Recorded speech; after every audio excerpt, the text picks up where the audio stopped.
Take the luggage round the back, please, Robbie. Aye, miss, I will. All right, Davy, I'll sit with it.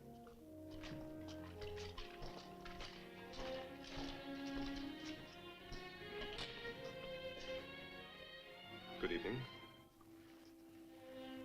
Dr. Mitchell. I hope you're better at diagnosing an illness than you are at recognizing a face. Martha. Oh, forgive me. You weren't expected until next week. I exercised a woman's privilege. I changed my mind. Woman indeed. And yet, 3 years ago... Was I really so awful 3 years ago? Well, you were very young. I know one thing, Martha. You're very beautiful now. Thank you. How is the doctor? Oh, he doesn't change. Brilliant, aggressive, provocative, verbose as ever. But even he will be at a loss for words when he sees his favorite niece.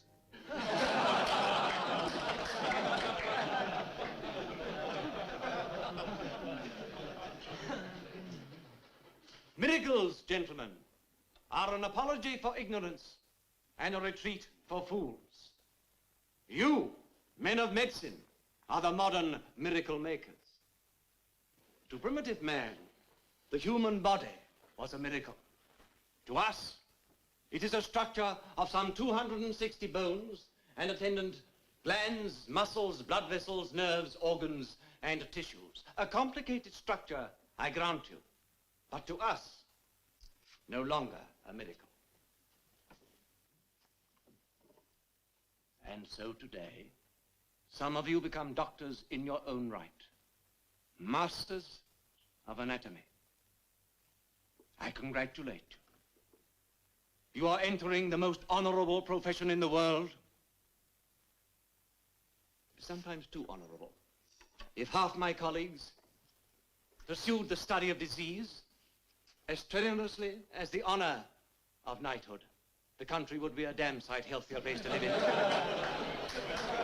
But let me warn you, your studies do not end here. As long as you face the challenge of death, they never will end. Remember also that death is not only your enemy, it is your friend. Death is an incident producing clay. Use it, mold it, learn from it. And finally, hearken to the words of Mr. Alexander Pope. Know first thyself, presume not God to scan. The proper study of mankind is man. Yes, gentlemen, man, alive or dead.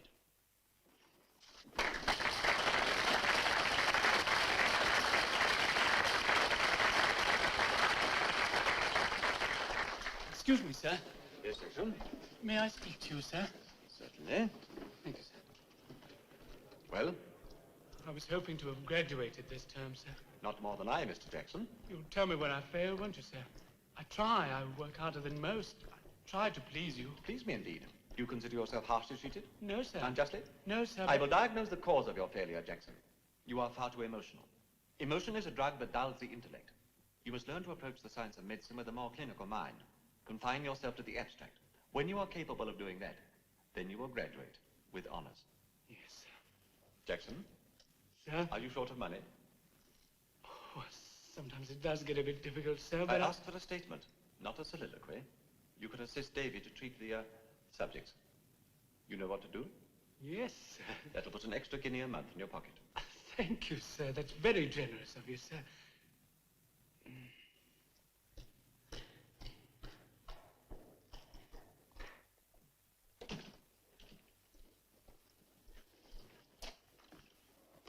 Ah, Mitchell. Well, another 30 witch doctors let loose upon the unsuspecting populace. Good heavens. Uncle. Dear child. Mitchell, we must write and thank Madame Duclos for this miracle. I thought you didn't believe in them. Oh, I do now. From a gawky, long-legged schoolgirl to this. You look quite wonderful, my dear. A tribute to French cooking. I'm proud of you. Thank you. And I'm grateful to you for sending me to France. Mitchell, we must drink a toast to France. You're the man for a pretty speech. Oh, I could hardly compete with you, sir. Would you call my speeches pretty? Tell me, my dear, did you have a good journey? Wonderful. Comfortable?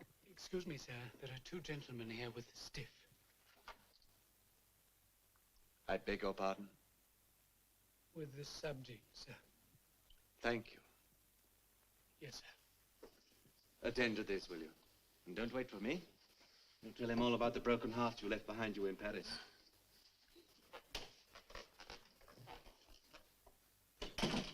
Well, are you going to tell me? About the broken hearts? I trust your interest is purely academic. No. Oh, it's wonderful to be home. I hope you're not going to find Edinburgh dull after Paris. Should I? Oh, it needn't be. It can be the most romantic city in the world. Then it has secrets I'd never dreamed of. It has. And will you show me these secrets, Dr. Mitchell? Some of them.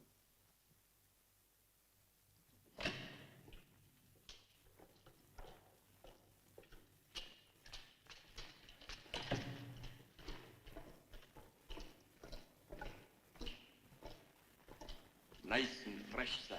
Just a week in the grave.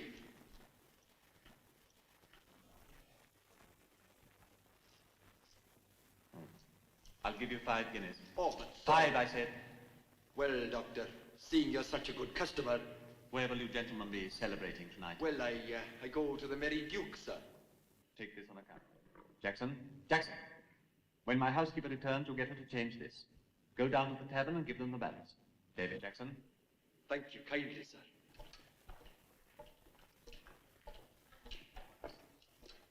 Nice and fresh. You'd think the medical council could do something about it, sir? In what way? So that academies could be supplied legally with bodies. They could petition Parliament. Oh, yes, Parliament. With 500 walking corpses there, you would think they could spare one. The member for Edinburgh would do nicely. Easy now, Jackson. We don't want it to fall apart in the brine. No, sir.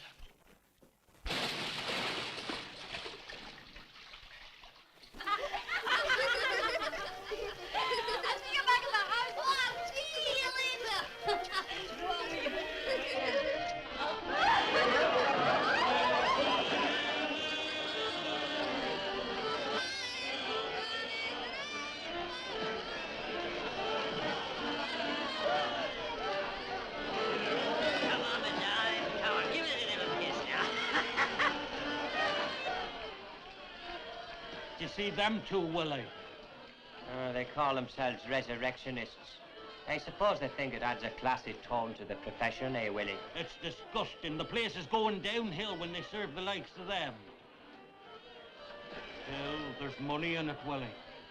Do you mean to tell me you'd be after handling a broken-down old corpse that's been in the earth for weeks for the sake of money?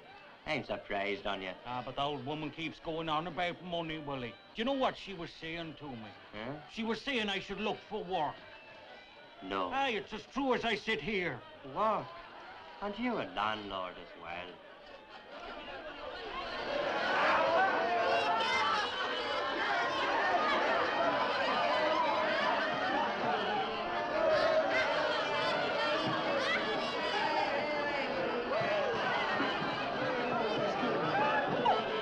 Good evening.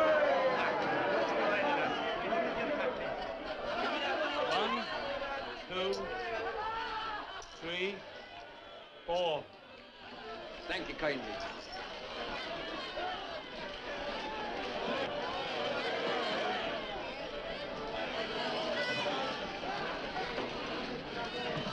Get your hands off me. They weren't a dirty till the quality came I'll have no changes the day you were born in a stinking mitt. Don't listen near me, mister.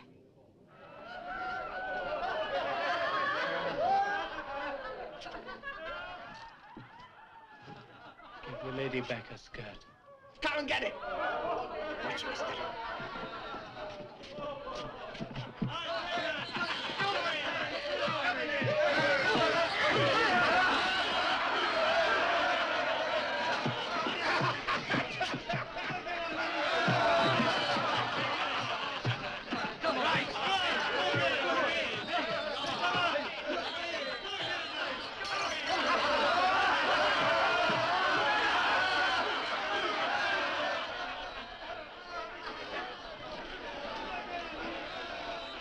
Thank you. Much obliged. If you stay a while, I'll buy you a drink. No, I'd better.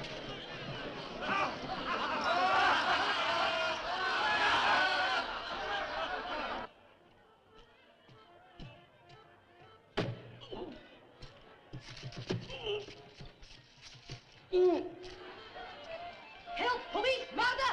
Help! Help! Police! Murder! Come with me. Quick, quick!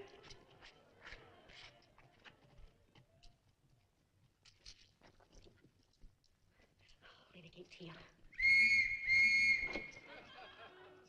Get in there, quick!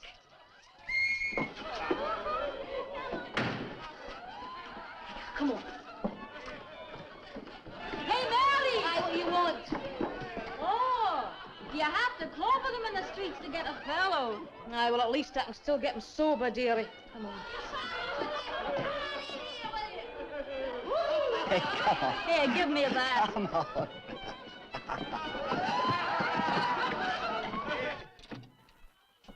Here, get underneath the light. Let's have a look at you. It's not so bad. I'll soon fix that. Sit yourself down. Thanks for your trouble. Oh, it's the least I could do. You help me. Bring that chair over, will you? Look, there's no need to make all this fuss. No fuss.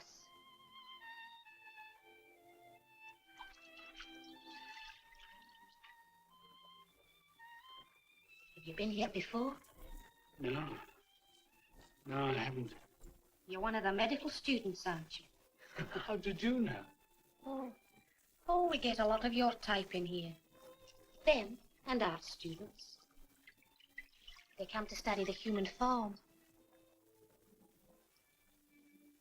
That's anatomy, isn't it? Yes, but not quite as it's studied at the academy. I could teach them more than they'll learn at college.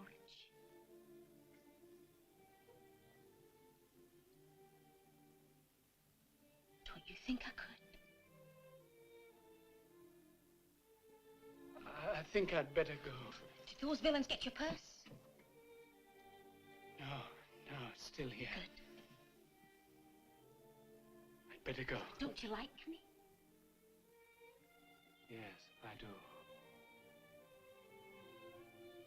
Stay a wee while. No,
How's your head? Oh, that? It's all right. When'll I see you again? Oh, I'm here. All the time. I mean, really see you. Take you out or something. Take me out?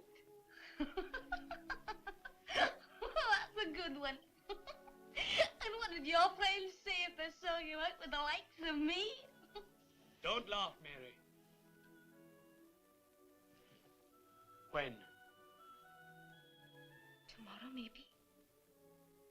Tomorrow.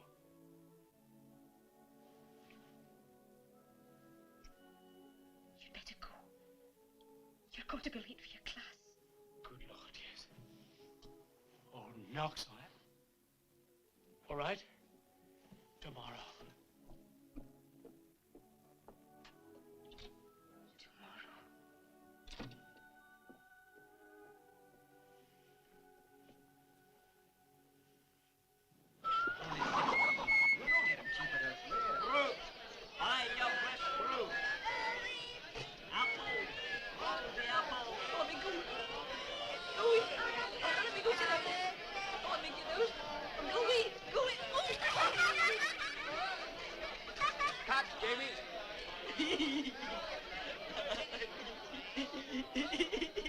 What a lovely rosy apple, Jamie.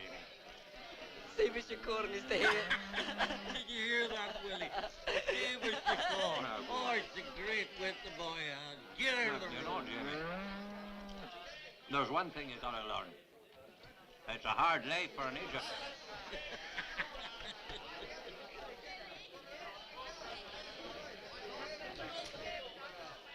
Mr. Burke! What is it, Jenny? It's coming to eat you, hon. Something terrible's happening. Well, what is it? You see when you get home. Could it be that woman's broke her neck? Stop your wishful thinking, man. Oh, it's the grand clown you are, Willie. Old John. Just a handful of bones. Aye, that he was. Aye, it's no wonder he passed out on us. Can you hurry up and get him out now? I'll do what I can for you. Aye. It makes the place look untidy.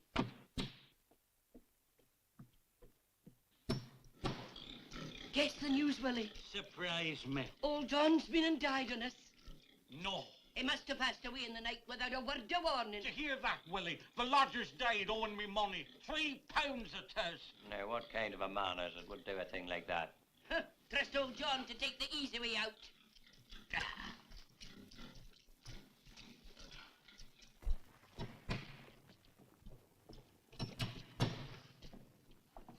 Here's business. Very slack. I'm away for some help, Mrs. Burke. He'll be gone sooner than a dog can wag his tail. That'll be tomorrow. I don't know what the rest of my lodgers are going to say. Well, he's one less to worry about, the dirty old swindler. Oh, stop your moaning and go and put the bed to let sign out. What's for dinner? Kippers, You can make do with the ones we had yesterday. They're still repeating on me. if you'd earn a copper or two, you could have Finn and haddock. Oh, there's one there in the cupboard, but I think it's gone off. So's poor Johnny. You know, Burke, I was thinking. It's a shame for Johnny to be going to a pauper's grave, and him with an unpaid debt on his day in conscience. Aye.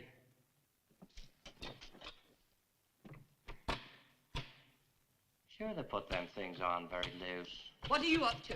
Burke, could your missus go down to the pub and get a can of gin? And what do you think I'm going to use for money? Stop your clacking, woman. Have you no respect for the dead? Here. You're not so generous when it comes to paying your share of the house. There's Mr. your Manning. man here says be off with you. Yeah. We could get 6 guineas for him up at the doctor's place, and that'd wipe out the debt. Aye, and besides giving him his rightful chance of salvation. It's a great pleasure to be doing someone a kind service. If only he knew how happy he would be. And he got a mean old face. No wonder he died owing me money.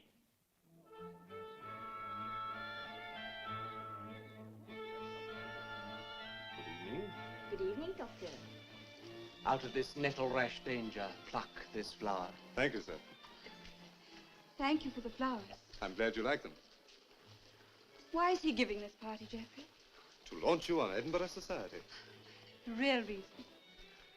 To collect his friends and enemies alike into one room and then insult them all indiscriminately. I tell you, gentlemen, medicine is being driven underground. The law yields to us the body of a criminal when he is caught and hanged. When? We have to wait a very long time for justice to unravel itself. Meanwhile, the resurrectionist plies a very useful trade. Oh, really, Knox? You deny it? Well, I agree you doctors need bodies for dissection. But to condone the violation of graves by these ghouls... I neither condone nor condemn. I accept. Is the feeding of worms more sacred than the pursuit of truth? I think the Reverend feels that to violate the grave is to violate the soul. I do. Oh, really? I am told that when the body is clay, the soul has already flown, one way or the other. Fortunately for the poor victims of these grave snatchers, that is true. The soul has left the body. Of course. I was wondering why I'd never come across one in my work. Now, Robert, do you deny that the soul exists? I deny nothing. I can show you the heart, my dear Reverend. Can you show me the soul? It is there. Where? Beneath the armpit, between the eyes, deep in the abdomen. The fact that you cannot see it does not prove its non-existence. After all, you can't see a thought. No, but you try having one without a brain. Gentlemen, gentlemen. The trouble with Knox is he's a teacher. Oh, I'm old-fashioned. You can have too much of anatomy. For me, a surgeon needs two things. A patient disposition and a pair of strong hands. Admirable qualifications for a laborer building the Caledonian Canal. I suggest you're wasting your talents, Dr. Ferguson. I consider that an insult, sir. I complimented your strength. No, gentlemen. Elliot, is it true what I hear? They say no matter what the complaint, you have but one prescription. Cenopods. That's a libel. I know. A lawyer told me the story. But you must sue him sometime. Excuse me. That man is doing the devil's work. Aye. He does it brilliantly.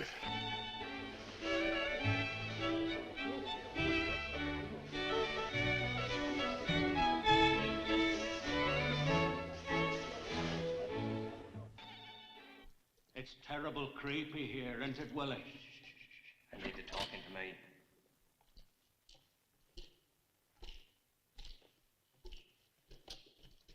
Sure, he's the perfect specimen, Your Honor. Burke, stand aside so the gentleman can see our gentleman. Died only a few hours ago, Your Honor. We heard you like them fresh, sir. This one's as fresh as a new-cut cabbage.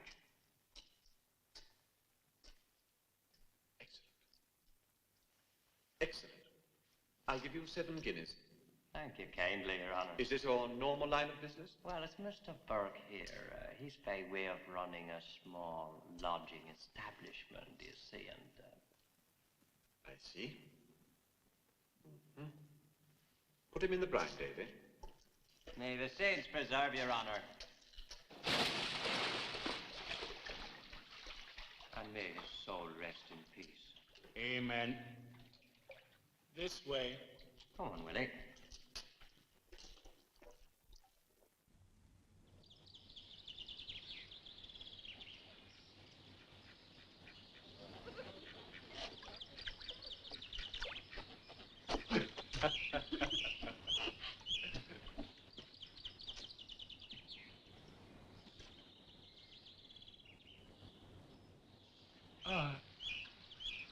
How do you do, Miss Knox? I'm well, thank you, Mr. Jackson. How do you do? Are you not going to introduce me to your friends? Yes. This is Mary Patterson. Mary, this is Miss Knox, and... How'd you do? How'd you do? This is Dr. Mitchell, one of our doctors. Oh, you're one of them, are you? How'd you do? I'm very pleased to meet you. It's a lovely day. Oh, yes, yes, it is. Most unexpected for the time of the year. Oh, yeah, it's very much better than yesterday, don't you think? Is that your boat? It's a punt, Mary. It looks nice. I wish we had one, Chris. Well, why don't you borrow it for the afternoon? You'll be very welcome. Oh, what with Chris paddling? No fear. I don't fancy walking home with wet drawers. I think we'd better go, Mary. Goodbye, Miss Knox. Goodbye, Mr. Jackson. Dr. Mitchell. Come on, Mary. Well. She's very pretty, isn't she? Yes, she's very pretty. I feel sorry for Jackson. Oh? Why? Oh, he tries so hard and he always fails. Well, it's not from lack of encouragement. The doctor's been very patient with him. He's been giving him extra coaching. But I'm afraid his mind's not on his work. come to that, neither is mine.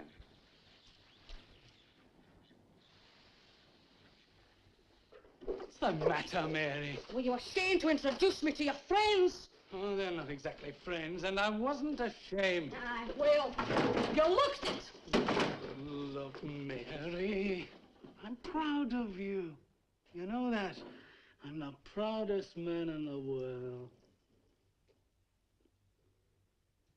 Oh, you need a woman about the place. I need you. Oh, Later. yes, Mary. No, later, tonight. You. Tonight. I can't. I've got to work tonight.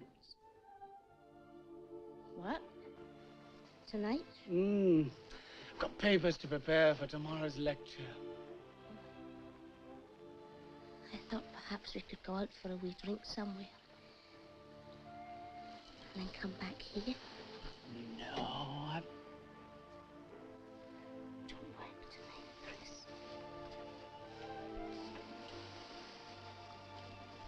Not tonight.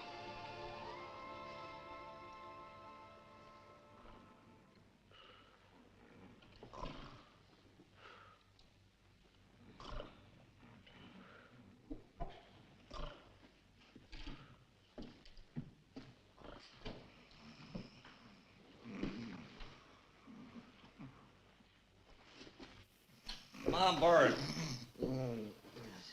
Bert, wake up, Bert. Sit up straight, man. The money's gone. It's all gone. Ain't not a farthing left. Well, what were you doing wasting half of it on the likes of her? Sure, Aggie is what they call a capital investment. She's a what? That's the thing the businessmen talk about. Poor old Aggie. Isn't she a sight to make her heart bleed? That's the drink has took hold of her. Come on, Aggie. Wake up, girl. You can't go sleeping here tonight. Give me a hand, Bert. What have you in mind, Willie? Well, the poor thing needs a decent bed. It's the least we can do for her. Come on, Aggie. Home with Mr. Burke here, the kindest landlord in the town. You know, Bert, there's no one here to see old Aggie go except us.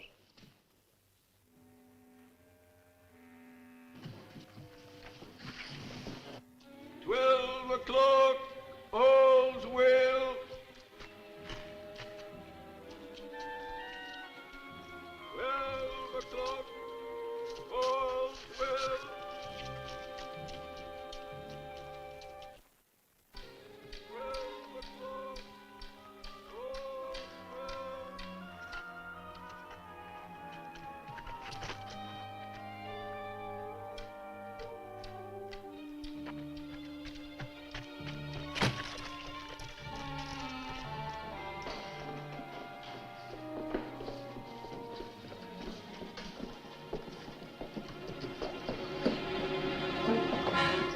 What's she doing here? Mind your business.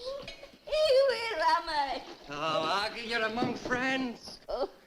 Me and Burke here. Aggie, me dear, you're in no condition to be walking abroad now. Burke, give Aggie a drink of the whiskey. That's me, girl. I can see the bloom coming back to your cheeks already. Helen, go outside and keep watch. What for? Do as Willie says, woman.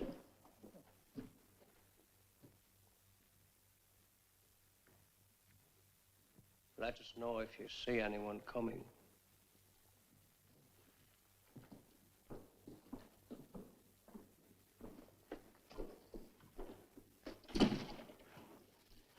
Willie. It won't take a second. Now, Burke, you wouldn't want to be turning old Aggie out. Her feeling so weary. What do you have to say? What? Now, Aggie, you're not thinking our intentions are dishonorable. You're old enough to be my own mother. Rest her soul. You're a couple of kind-hearted boys. There's no many as kind to the old folk these days. Oh, I'm awful sleepy. That's right, Aggie. You have a rest. Have a good rest. Do you hear that, Burke? She wants a rest.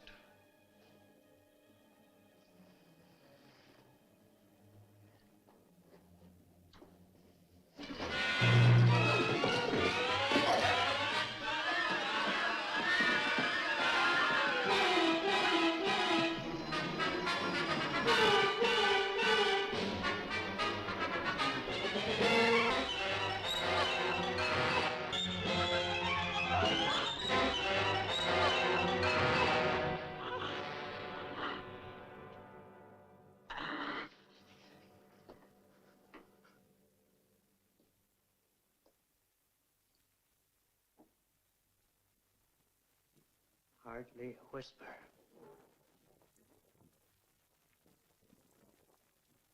Sure, the old girl's better off. She'd know where to go. That must be a terrible thing when you're old. She bit my hand, Willie. She bit it. Well, you can't blame her for that. Here. Put her in here. Hold her up nicely, Burke. Can't blame her for that.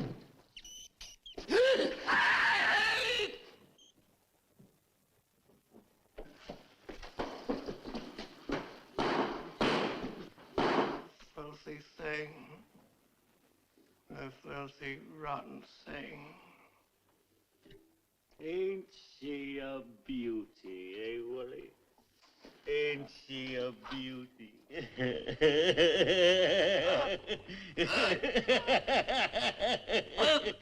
6, 7, 8. You say you found her dead drunk in the street. But fresh as a herring, Your Honor. And already pickled, as you might say. I prefer the subjects to be pickled externally. This one is liable to explode. However, her heart, I suppose. You're a great man to be doing business with, Doctor. Do you take the snuff? Would you be wanting a more or less regular supply of poor unfortunates like Aggie? There's always a big demand for subjects here. Isn't there hundreds just like her in this old town? Nowhere to sleep and with the freezing cold. It's a wonder the whole place isn't littered with corpses. Good night, Doctor. Aye, good night to you, Doctor. Probably the best thing for her, eh, Davy? Aye. She was a fair age, sir. She'll serve a more useful purpose now than she did in life. See to her in the morning, will you? Aye, sir. Do you know what? A man could become a millionaire at this game. Do you think so, Willie? Aren't I telling you? And you know, it gives a man pride, respect of himself to be doing a good job. Just think of it, Willie. Burke and Hare, members of the great medical profession. Draw your attention to the protuberance of the frontal lobe. This gentleman might have been a useful citizen, but he was hanged some 20 years ago for murdering his entire family. Mr. Jackson? Mr. Jackson? Yes, sir. Will you be kind enough to step onto the platform? Yes, sir. Now, sir, will you please explain to us how modern surgery might have saved this man from the gallows? Yes, sir. First... Use the pointer, Mr. Jackson. We are waiting. Yes, sir. First... Please don't mumble, sir, and turn your head so the class can hear you. First, by removing the protuberance on the frontal lobe... Removing it? What are you proposing to do, scalp him? I'm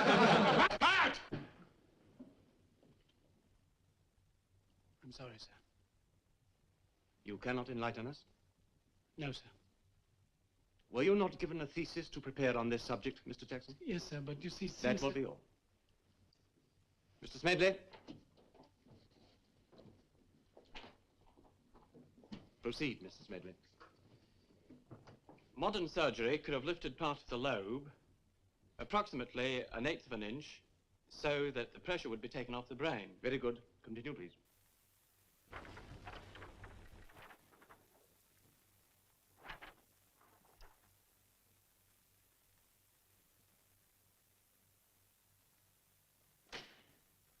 Come all young men and maidens, and listen unto me.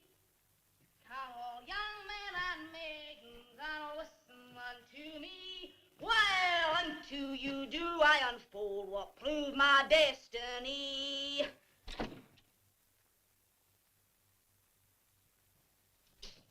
What you looking at me like that for? I was just looking.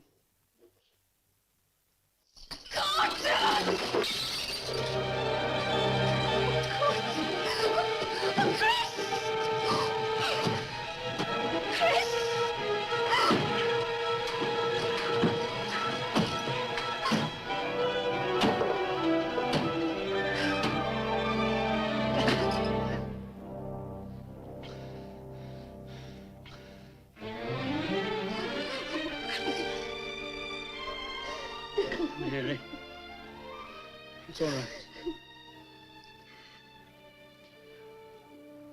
Oh, you must hate me.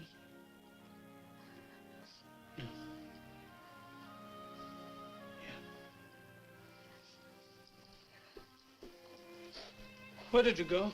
Oh, I went across the road for a wee drink. You know how it is. Yeah, I know how it is. Chris, Yeah? you know you asked me to think about... About marrying me. Well? No, Chris. Couldn't I make you happy, Mary? You see the way I am. Half of me wants to be with you and the other half keeps tugging the other way.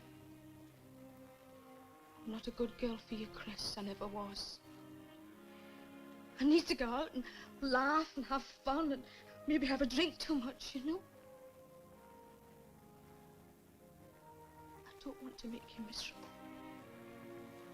Look, Mary, I know it's dull for you sitting about here, but I've got exams to pass. I'm going to be a doctor. I know that. But I will try and take you out more. Honestly, I will. Will you, Chris? You promise me one thing, Mary. What? Stay away from that house. I'll try. Really, I'll try, Chris. Promise, Mary. I promise. Good. And tomorrow night I'll take you up and set the tavern on fire! Oh, let's not talk about fire, Chris.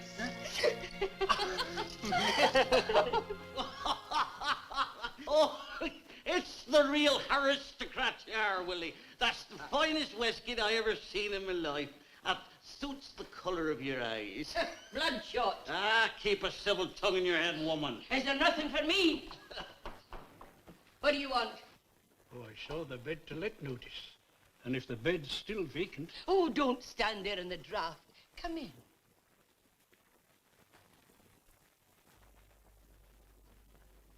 Don't worry. You're with friends. It's more than welcome you are, and that's for truth, Eivor. Aye, that's the truth. As welcome as a golden guinea. Hey, would you like a bite of something to sup? Helen, my darling, don't just stand there. Go and get the gentleman a plate of something. Oh, you're very kind.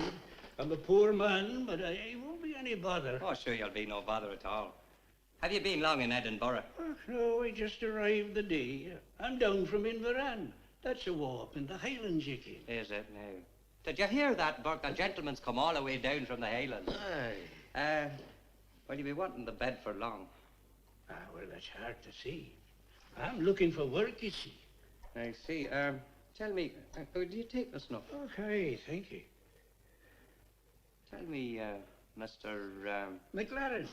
Angus McLaren. We'll just call you Angus. Tell me, Angus, have you got any friends in this town? Oh, no, I'm just a crofter. And there are hard times by. So I just thought to myself, it'd be nice to visit the capital and make a decent sum of money so as I could end my days in peace. Isn't that what we all want? Just to end our days in peace.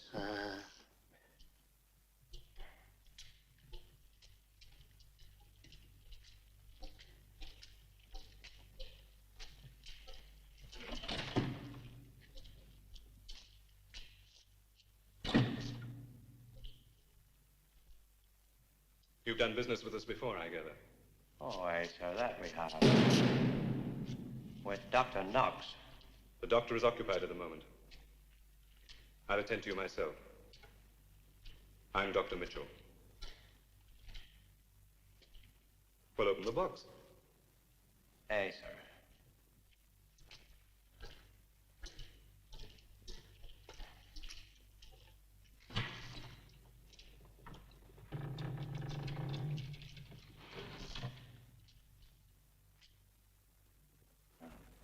Would you believe that?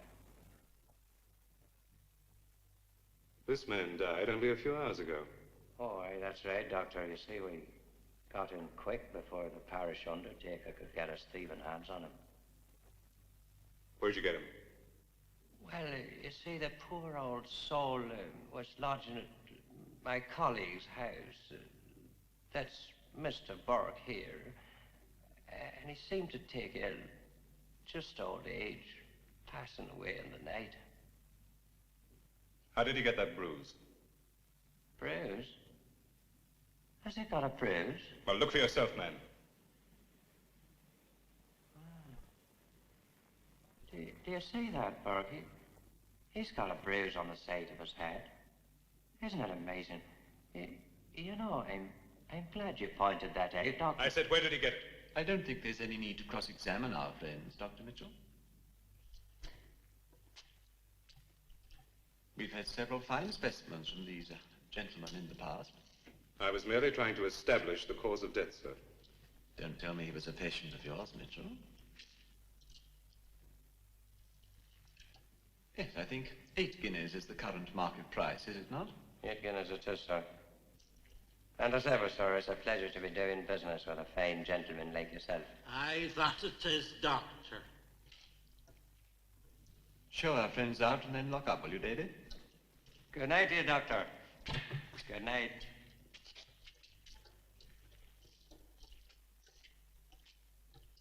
Dr. Knox. Dr. Mitchell. Are you satisfied that subject died a natural death? Why do you ask? Those 2 men. What do you know about them, sir? I know nothing and care less. And you'll continue to accept subjects from them without question?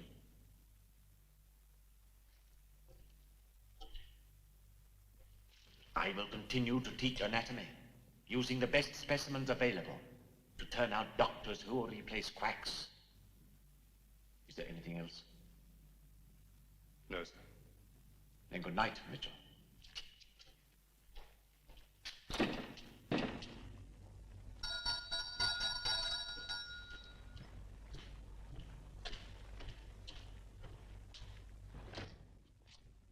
Is Dr. Knox engaged? No wish to be disturbed. The doctor is busy now. We'd like to see him on an urgent matter. Will you kindly tell him? Come in, gentlemen.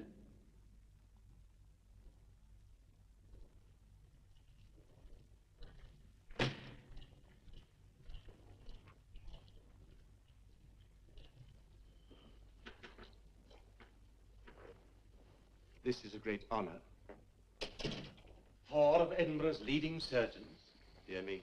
I hope you still consider it an honor when you've heard the purpose of our visit. Nothing could change my opinion of you, gentlemen. Proceed.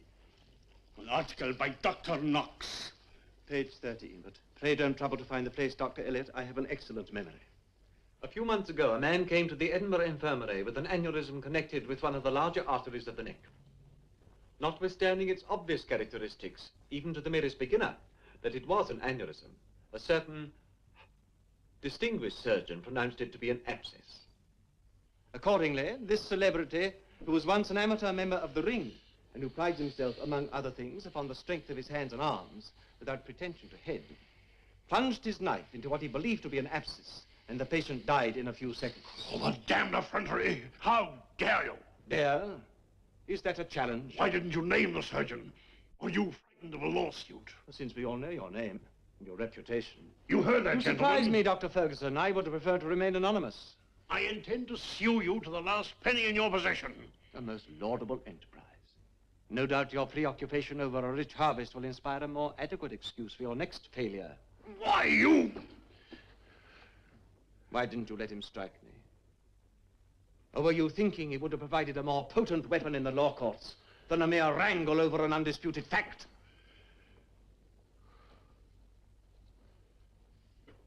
I see before me 4 white, angry, baffled faces. Why? Because I have written an article?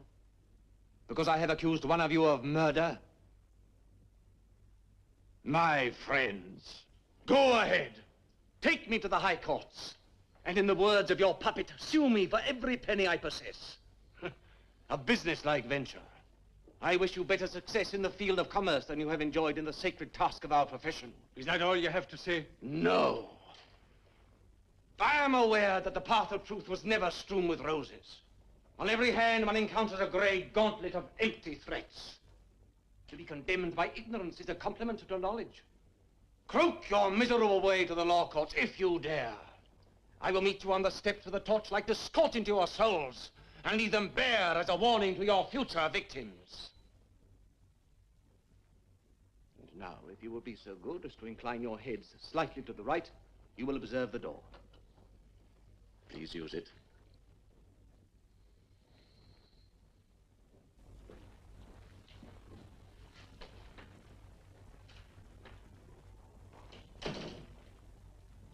Why do you deliberately insult them? Are you criticizing me? No, not criticizing. I wouldn't be so presumptuous. But I'm warning you. Those doctors will harm you if they can. How can they harm me? By making capital out of the merest whisper of gossip. Such as? An association with men like Burke and Hare. And who will listen to them? Am I to be as scared of expressing the truth as they are at hearing it? I tell you, Mitchell, it will take more than a handful of quacks to shake me. I am producing surgeons who will fight for humanity, not destroy it. And in the process of doing that, nothing will stand in my way. The individual is not important.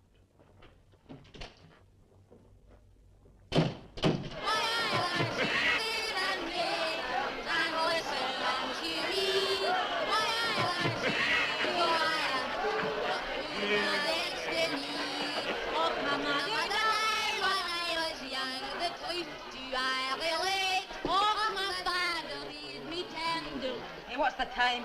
What's it matter? Oh, I said I'd be home to meet Chris. Chris. Goodness. Hello, Jamie. Hello, Maggie. I got a new wee rhyme for you. What? You stop your fidgeting me now. Come on, what's your rhyme? What's your rhyme, Jamie? It goes like this.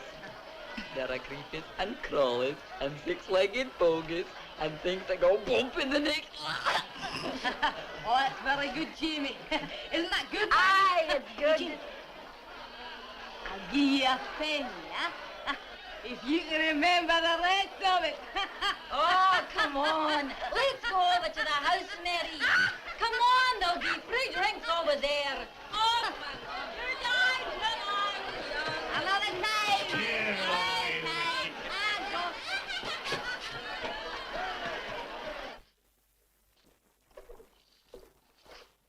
Mary?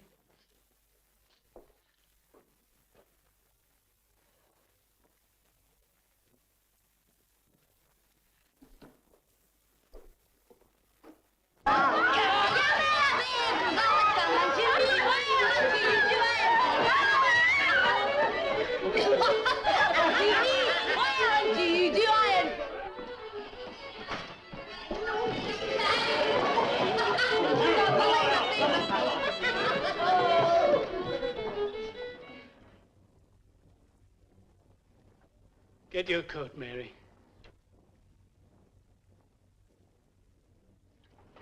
Get out of here. If you want a scene, I'll give it to you. You're drunk, Mary. Let me take you home.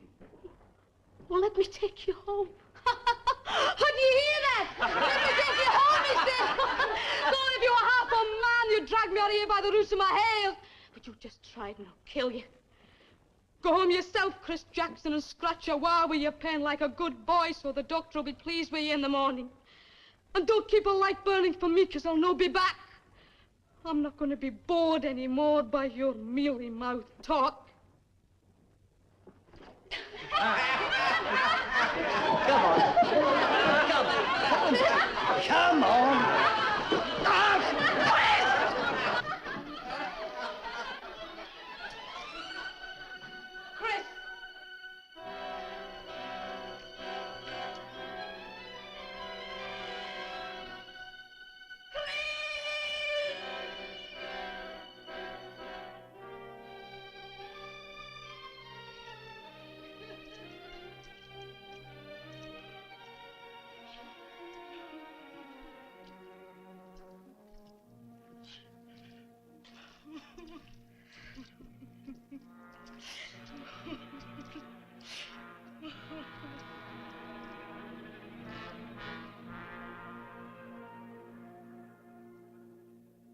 What is it now?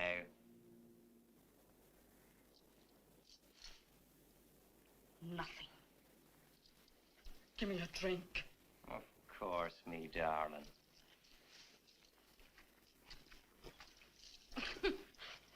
I'm a poor fool to be grieving for the likes of him. Imagine me thinking I could make a man out of a ninny.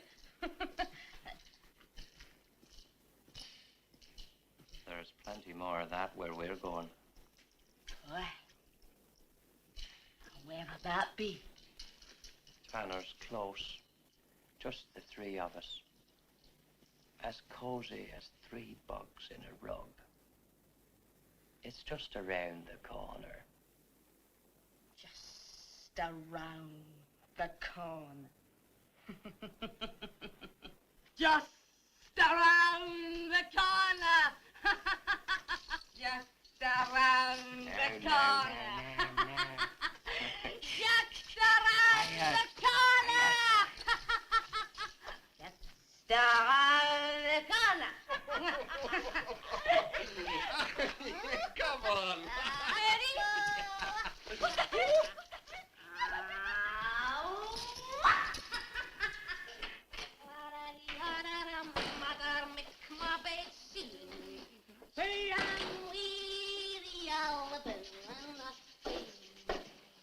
Burke, Where's your wife? she's gone to see her twin sister. You'll wait here. Why, Willie? What for? Because I'm telling you. Oh, you don't make the place untidy, Willie.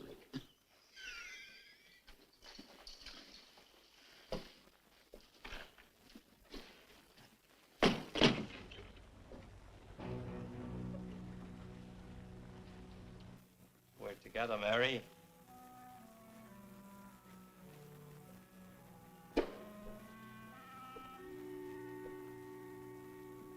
Just the 2 of us. No. Leave me alone. I can give you money.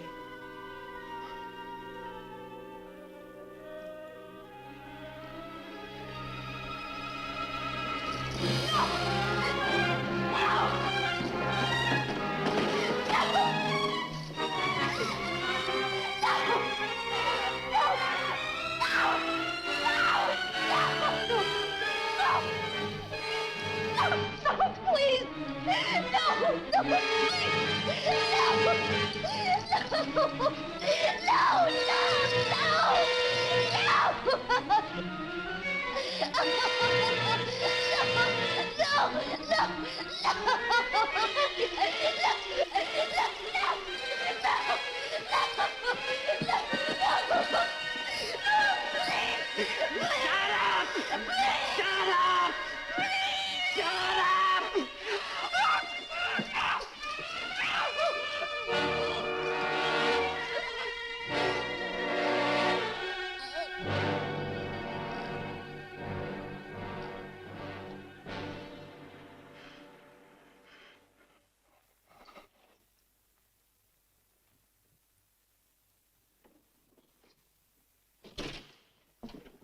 Willie, the old woman's coming. Well, let's get her. Hey. What's she doing here? She's dead. Did you touch her? Nobody touched her. Willie just killed her, that's all. Oh, that's all right. I don't want a thing like that in the house. She'll get us a bad name. Look, me and Willie has work to do, so go to bed, woman. What, in her lying there? Get rid of that first. Just look at the mess she's made in my bed anyway.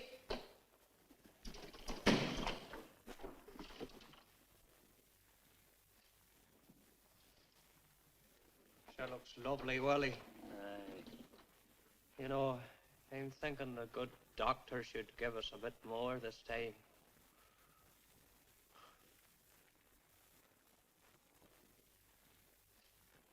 Your enemy, it is your friend. Death is an incident producing Clay. Oh, you're at work early, Mr. Jackson. Yes, Davy. This one's the best we've had so far. The doctor wants some drawings taken before we put her in the brine. Mold it. Learn.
Jackson.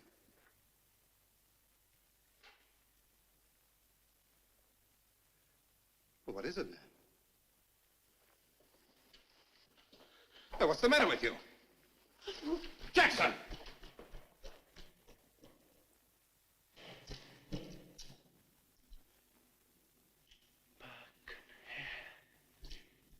Mr. Jackson?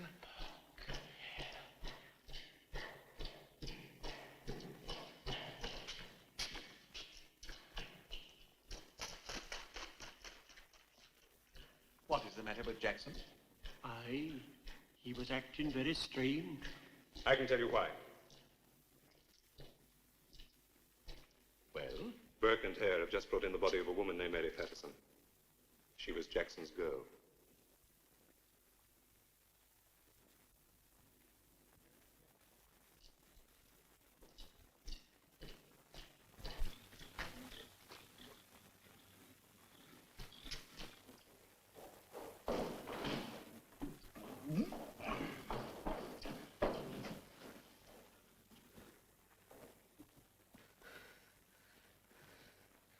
You killed Mary Patterson. I never touched her. Be off with you. You killed her. Now get back to where you come from. You killed her! You and your cutthroat friends! You killed my Mary! And took her to Dr. Knox! You killed...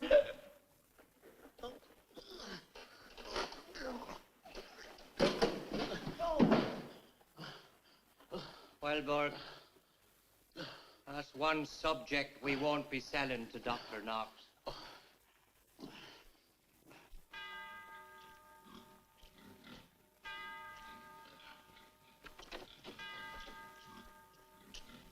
Good night, Mr. Hare. Good night to you, sir. Come on, me darling. Hey, you'll be as sober as a judge in the morning.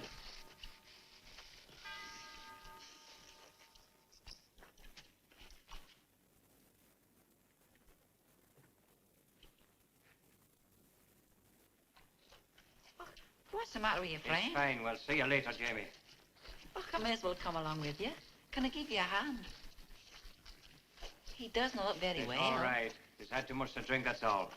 I wish I could say the same for myself. Well, here. Mr. Hare, you've given me a golden guinea.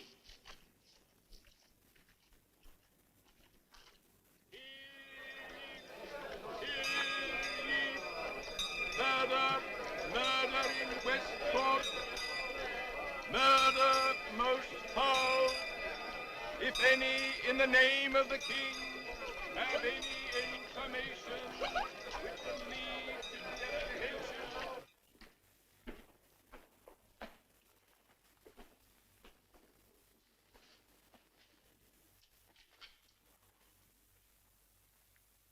Christopher Jackson.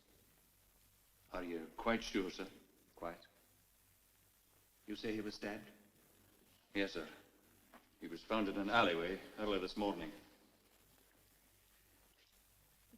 Do you know of any reason why somebody should want to kill him? None. He was a quiet lad, hard-working. I don't know about his personal life.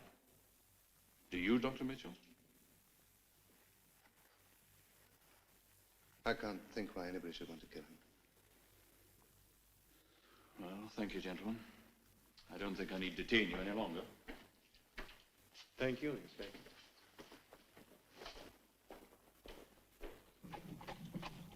Why didn't you convey your suspicions to the police?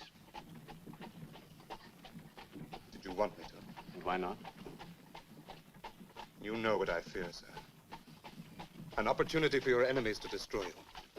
Your consideration for me is very touching, Mitchell. However, if you seriously think that Burke and Hare were responsible for Jackson's murder, your duty as a citizen is obvious. Or if you really consider that the life of a street woman is more important than the advance of surgery, then stand in the market square and scream murder to the mob. I was thinking only of Jackson, sir.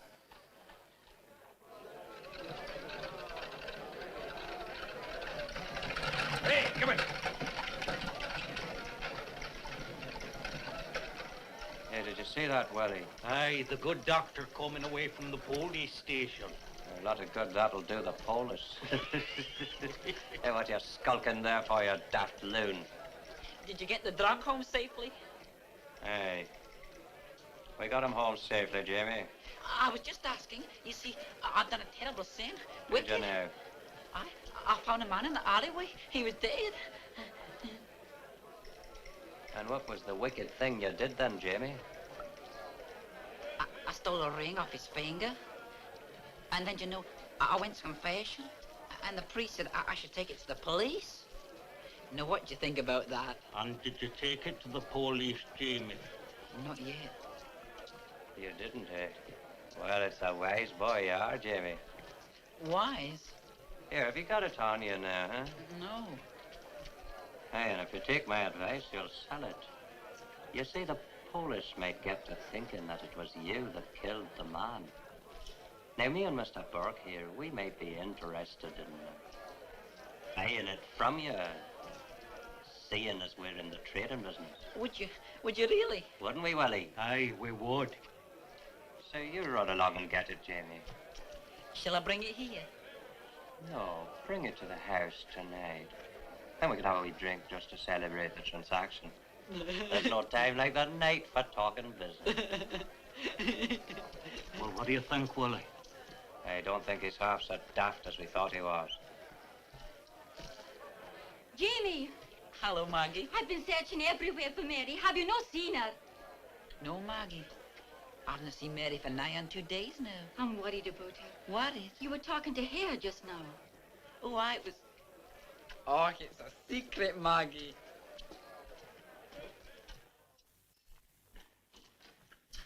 Jeffrey, I have a confession to make. Oh? Today I overheard some of the students discussing the doctor. They were saying terrible things, Jeffrey. They were saying that the doctor is in particular how or where he procures bodies for dissection. This isn't true, is it, Jeffrey? Jeffrey, this isn't true. No, Mother. No.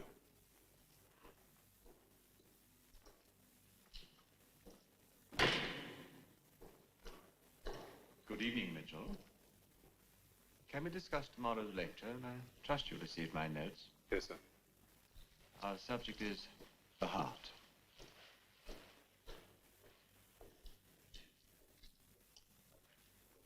Don't worry.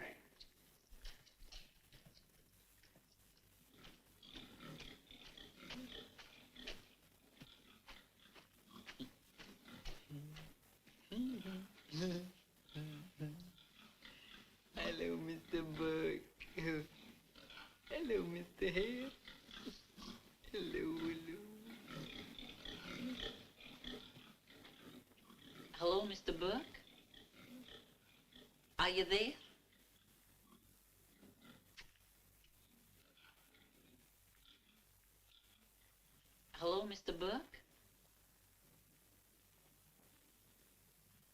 Are you there? Mr. Hare? It's me, Jamie.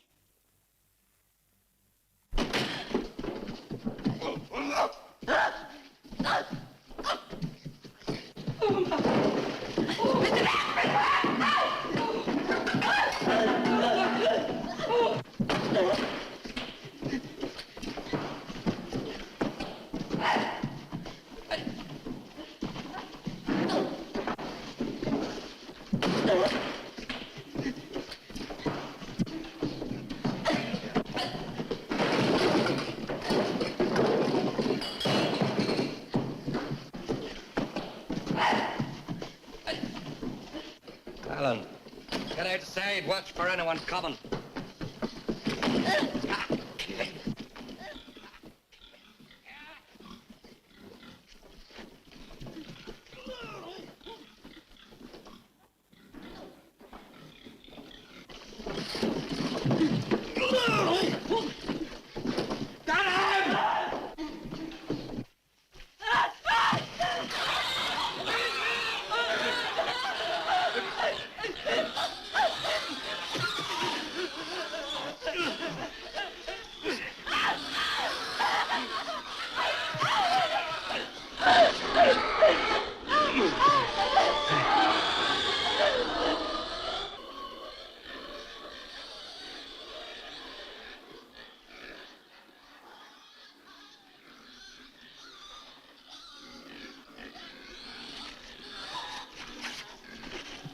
Into the house, Millie.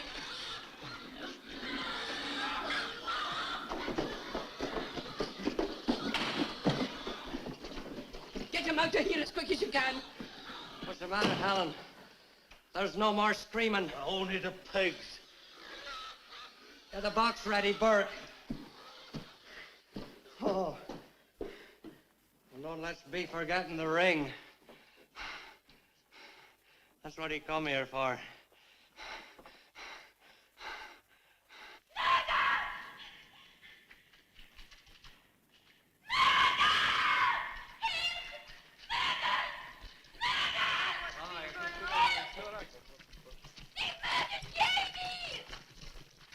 Who murdered Jamie? Who? He was Burke and Hare. I've seen them. I've seen them. What's it say there? But I tell you, it was murder, and I saw it happen with my own eyes. Now, just a minute, And lady. it was poor dog Jamie. Those wicked cutthroats, Burke and Hare, were murdering. Will you calm yourself, lady? I can't make an accusation of murder against somebody without some proof of the fact. When you come to the house, you might find the evidence you're wanting. What's happened to Jimmy, Inspector? Oh, it's not right. I don't like this at all. No. Hold your hands. There's no call to be greeting yet.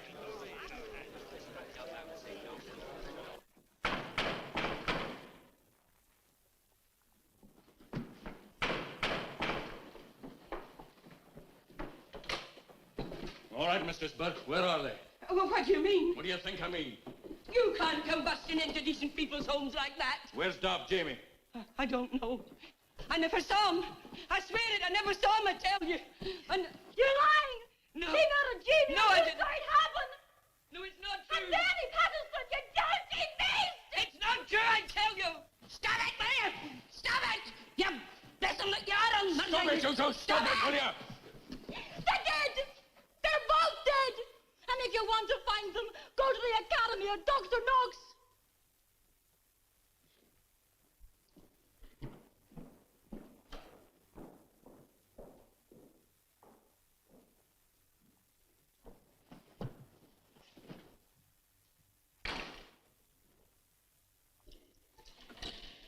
Dr. Knox, in a few minutes, Burke and Hare will bring you another subject. I beg of you not to receive it. And why not? Because the police know it was murdered. A woman witnessed it.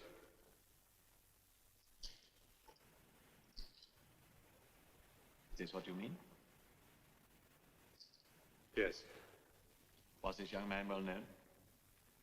Everybody knew Daft Jamie. And the woman screamed murder. Yet our friends Burke and Hare were not unduly perturbed when they brought him here.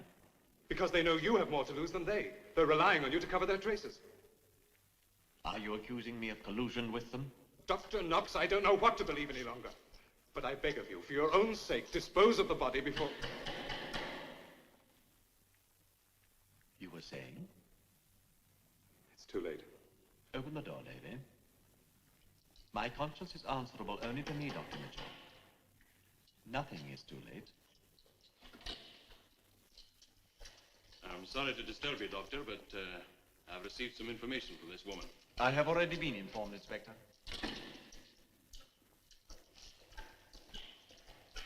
That's him. That's Jeannie. Poor Jeannie. It was delivered a few minutes ago by two men of the name of Burke and Hare. Have you examined the body? You interrupted my intention, Inspector. Take a look now, Dr. Knox, if you please.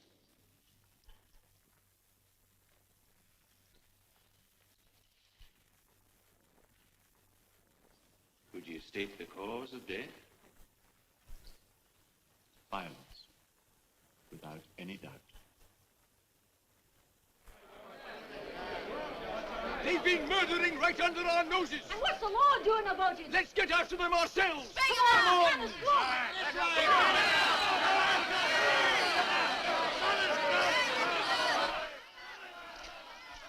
Willie, they're after you. They're coming towards the house. They're coming after the pair of you. Listen. What'll we do, Willie?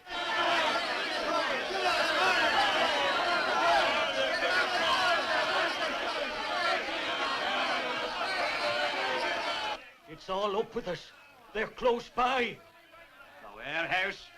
We can hide there. What about me? You stay here, woman. No. They'll turn and run at the sight of your ugly face. No! Don't leave me! You coward! You dirty, rotten coward!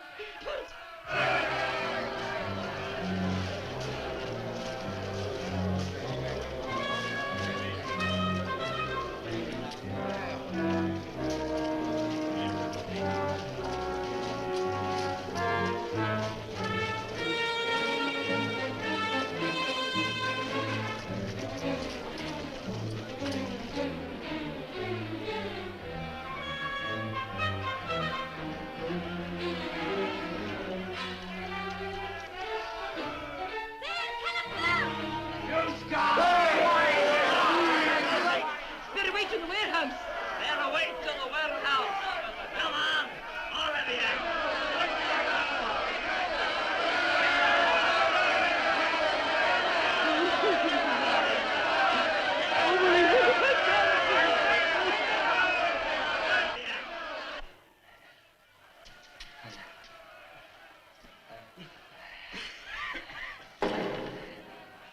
I coming, Willie? Just shows you could never trust a woman.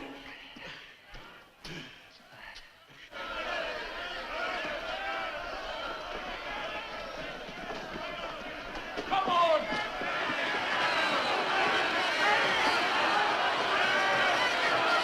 Aboard, Willie.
They've arrested Burke and Hare.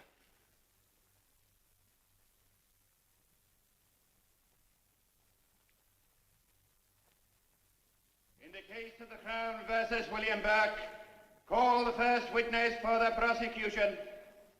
Call William Hare. William Hare. Silence in court. Place your hand on the Bible. Do you solemnly swear to tell the truth, the whole truth, and nothing but the truth? Oh, that I do, Your Honor.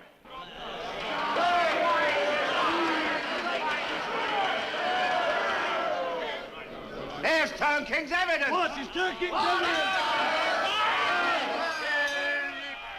In the trial of the Crown versus William Burke, the verdict has been reached.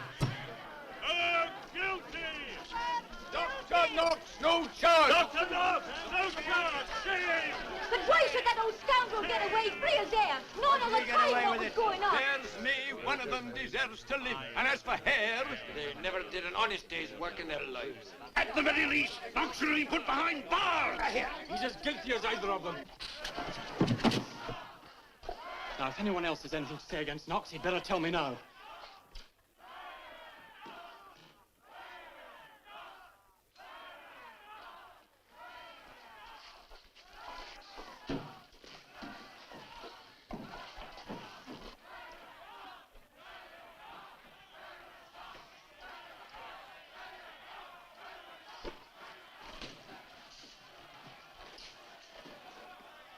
Be seated, please.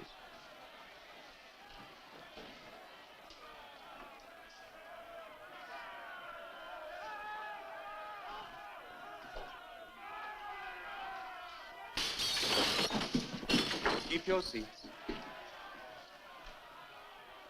The subject of this morning's lecture, gentlemen, is neurology.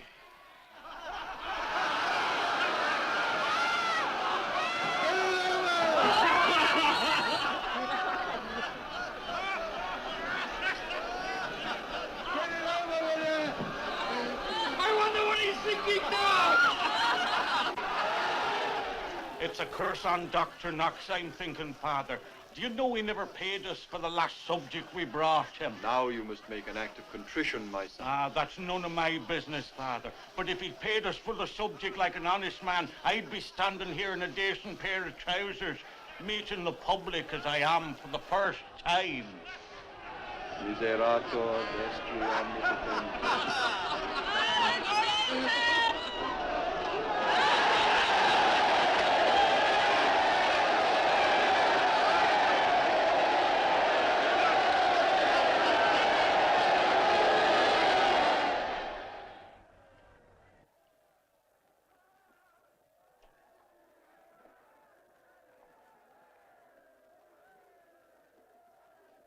There are no charges against you, Mr. Hare. You're free to go. The mob. They'll be waiting for me. You can go out the back way. Will you send someone with me? Aye. As far as the door.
me eyes.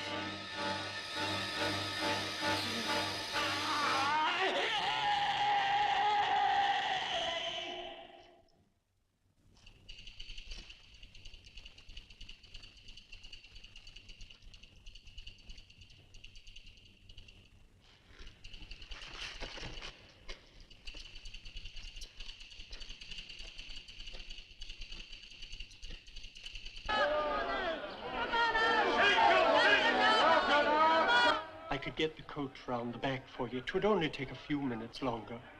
Keep the medical council waiting, Davy.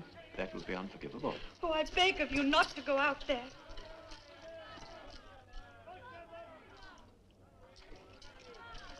It's Geoffrey.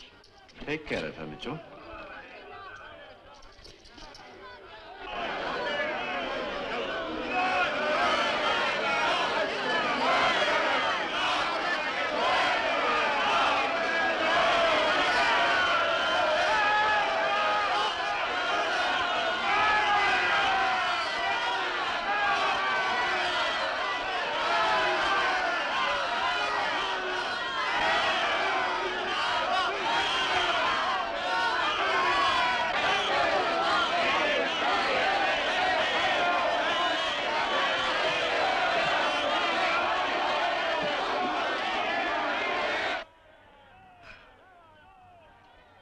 He's indestructible. No, he isn't indestructible, Geoffrey. With all the jackals snapping at his heels, he's bound to fall. In a few minutes, he faces the medical council. Doctors who for years have tried to destroy him. And he hasn't got a friend who'll raise a finger to help him.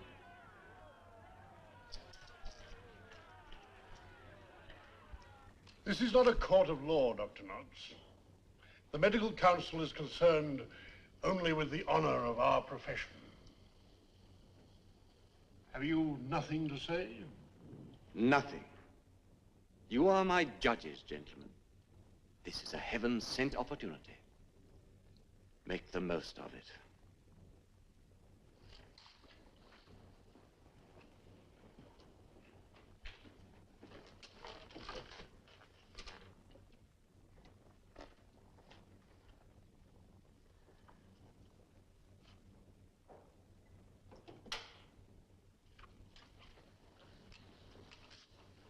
Mr. Chairman, gentlemen. I don't think we require your presence, Dr. Mitchell. I feel there is something you want to hear, sir. Very well. Gentlemen, I haven't come here to defend Dr. Knox, and I'm not going to plead for him. We have all traded in death. Bodies snatched from the grave, bodies taken from coffins before they went into the grave. In all the years of your experience, can you deny that doubt has ever entered your minds? As to what, Dr. Mitchell? As to the cause of death. This is a scandalous implication. It is more than that. It is an accusation. We are the students of Hippocrates, but some of us are hypocrites. Look into your hearts and seek the truth.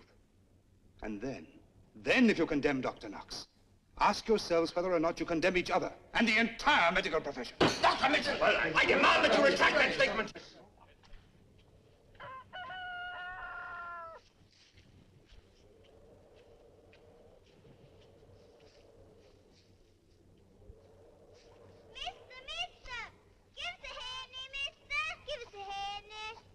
And what will you buy with it? Oh, just a few sweeties, that's all. I'm sorry. I haven't any money with me. If you want to come to my house, I'll give you some there. No, thank you. You might send me to Dr. Knox.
Davy? Oh, I can't tell you how glad I am to see you. I thought I'd never see you again. And why? Because of the mob. Death to Dr. Knox. They've been shouting it all night. So you didn't expect me to return in one piece? Or perhaps as a subject for my dissecting table? I've only been walking, Martha. All night? All night. Excellent for the constitution. And most edifying for the soul. The soul? Oh, yes. I admit its existence. We are not demigods, Martha. As a child, I believed in God and the devil. It took a child to show me what I am now. I failed, Martha. Oh, no. Yes, I failed.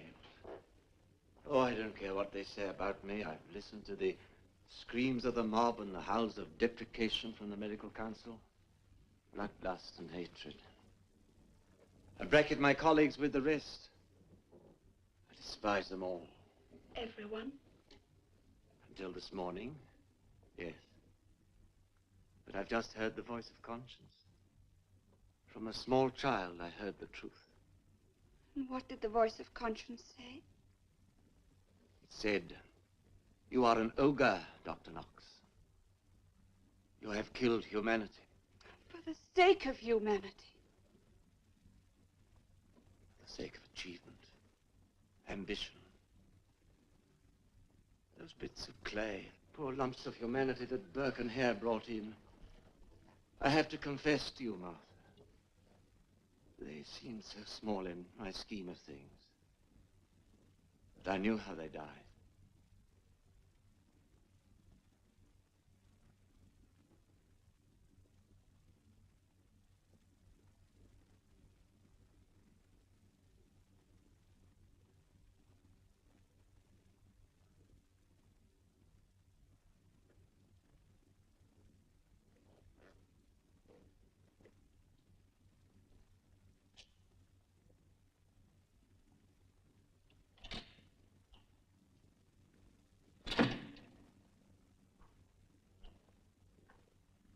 They've reached their decision.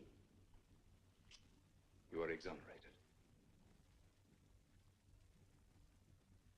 So, they've decided to let the world judge me. Very courageous of them. It is time for my lecture. I have never missed a lecture, Mitchell. No, sir.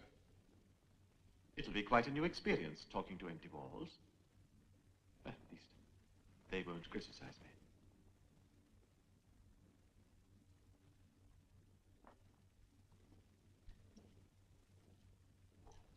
Thank you, darling.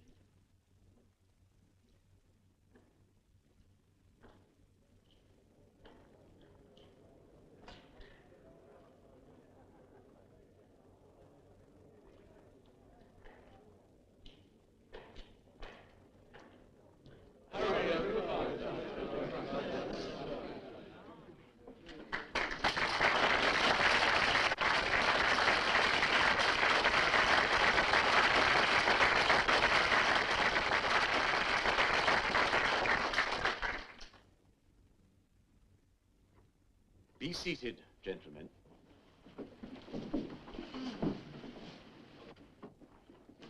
Before commencing this morning's lecture, let us consider the oath of Hippocrates, the sacred oath of our profession. I will prescribe regimen for the good of my patients, according to my ability and my judgment, and never do harm to anyone.